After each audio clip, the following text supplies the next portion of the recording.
এটা কি আইনি ব্যবস্থা হলো? এক সপ্তাহ তো হয়নি। সুপ্রিম কোর্টের যে কলমে লিখেছে এই কালি এখনো শুকোয়নি। বলছে বুলডোজার জাস্টিস আমাদের দেশে অচল, এটা অন্যায়। এবং সুপ্রিম কোর্ট অর্ডার দিয়েছে যে সমস্ত অফিসাররা নেতৃত্ব দিয়ে উত্তরপ্রদেশ আরও বিজেপি শাসিত রাজ্যগুলোতে এসব করেছে তাদের বিরুদ্ধে ব্যবস্থা নেওয়া হোক।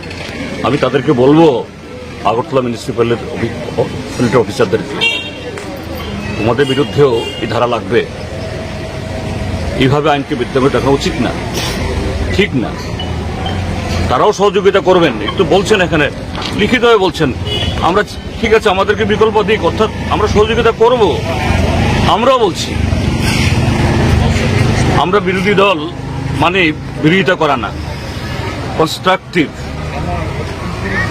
উন্নয়ন হোক, কিন্তু ৬-৭ মাস দেরি করে তাদেরকে বিকল্প ব্যবস্থা করে যদি এটা করা হয় আকাশ ভেঙে পড়বে।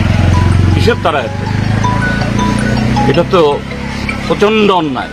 এখানে যে সমস্ত বাড়িঘর আমরা দেখলাম, এই যে আখাউড়ার রোডের পর থেকেই প্রায় শুরু হয়েছে, দোকান বাড়ি, তারা কেউ ৬০ বছর, কেউ ৫০ বছর, কমে ৪০ বছর ধরে এখানে বসবাস করছে।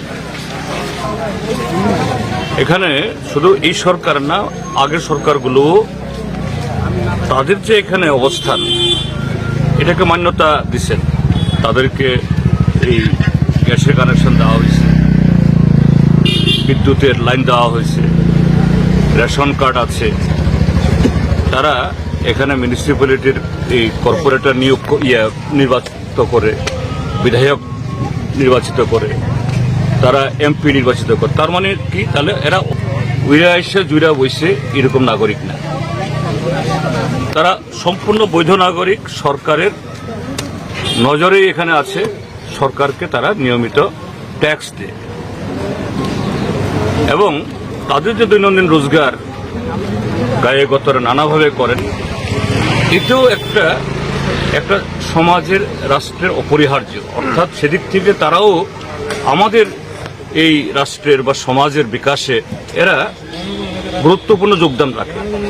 এই গরিব মানুষ, এদের একটা ভালো বাড়ি ঘরও নেই, স্টেবল অর্থাৎ স্থায়ী রোজগার নেই। এখন তাদেরকে হঠাৎ করে 15-20 দিনের নোটিশ দিয়ে বুলডোজার দিয়ে ভেঙে দেওয়া হলো। এত অমানবিক। এবং শুধু অমানবিক বললে বোধ হয় মানে কম বলা হবে। ভারতবর্ষের সর্বোচ্চ আদালত সুপ্রিম কোর্ট এক সপ্তাহ তো হয়নি, এই তো কদিন আগে রায় দিয়েছেন।